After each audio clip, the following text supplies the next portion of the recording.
Hello and welcome to Medlers. आप सब ने जीन एडिटिंग के बारे में तो सुना ही होगा, जिसमें काफ़ी सारे मॉलिक्यूल्स, एंजाइम्स और प्रोटीन को यूज़ करके हम लोग किसी भी लिविंग ऑर्गेनिज्म के डीएनए में इंसर्शंस कर सकते हैं या डिलीशन कर सकते हैं।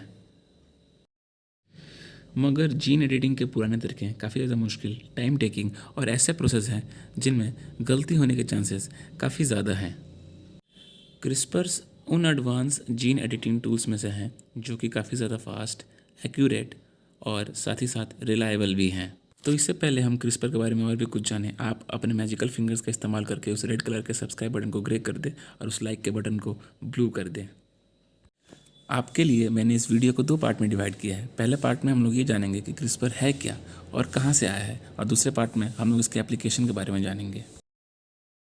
क्रिस्पर यानी clustered regularly interspaced palindromic repeats वो पैलिंड्रोमिक सीक्वेंस है जो कि एक प्रोकैरियोट जैसे कि एक बैक्टीरिया के डीएनए में एक रेगुलर इंटरवल पर मिलते हैं, और ये डीएनए के सेगमेंट्स बैक्टीरिया उन वायरस से लेता है जिन्होंने कभी उस पर हमला किया होगा। तो अब ये बात तो तय है कि क्रिस्पर सिर्फ प्रोकैरियोट्स में मिलते हैं। अब आप लोग ये बात सोच के कन्फ्यूज़ हो रहे होंगे कि भाई वायरस का डीएनए बैक्टीरिया के डीएनए में कहाँ आया। तो मैं आपको एक एग्जांपल की मदद से समझाना चाहूँगा।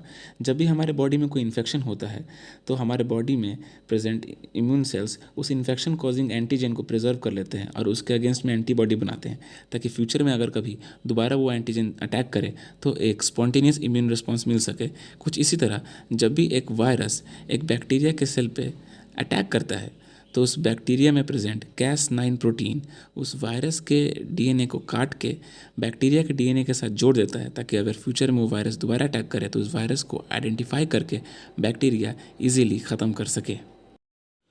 तो हमें अब ये तो पता चल गया कि क्रिस्पर है क्या। हम अब ये भी जान लेते हैं कि क्रिस्पर की डिस्कवरी कहाँ और कैसे हुई थी। क्रिस्पर की डिस्कवरी 1987 में ओसाका यूनिवर्सिटी के एक रिसर्चर योशिज़ुमी इशिनोई ने की थी, जब वो ई कोलाई पे काम कर रहे थे। तो अब तक हम लोगों ने ये जाना कि क्रिस्पर की मदद से बैक्टीरियाज अपने ऊपर अटैक करने वाले वायरसेस के डीएनए को अपने साथ जोड़ लेते हैं, ताकि फ्यूचर में कभी वो वायरस दोबारा अटैक करे तो उसे उस डीएनए सेगमेंट के साथ मैच करा के आइडेंटिफाई कर सके और उसे किल कर सके। तो क्रिस्पर में प्रेजेंट Cas9 प्रोटीन वायरस के डीएनए को काटता है। इसकी इसी प्रॉपर्टी को हम लोग रीप्रोग्राम करके ह्यूमन जीनोम के भी कई सारे जीन्स को रिमूव कर सकते हैं, जिनसे कई सारे जेनेटिक डिसऑर्डर्स होते हैं, जैसे कि cystic fibrosis, cancer, myasthenia gravis, rheumatoid arthritis.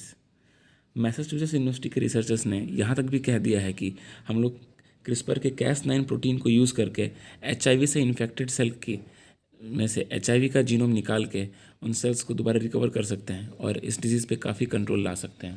दोस्तों, अगर आपको मेरे इन्फॉर्मेशन सोर्सेज के बारे में जानना है तो मैंने उनकी लिंक डिस्क्रिप्शन में दे रखी हैं। तब तक के लिए stay home, stay safe and thank you for watching.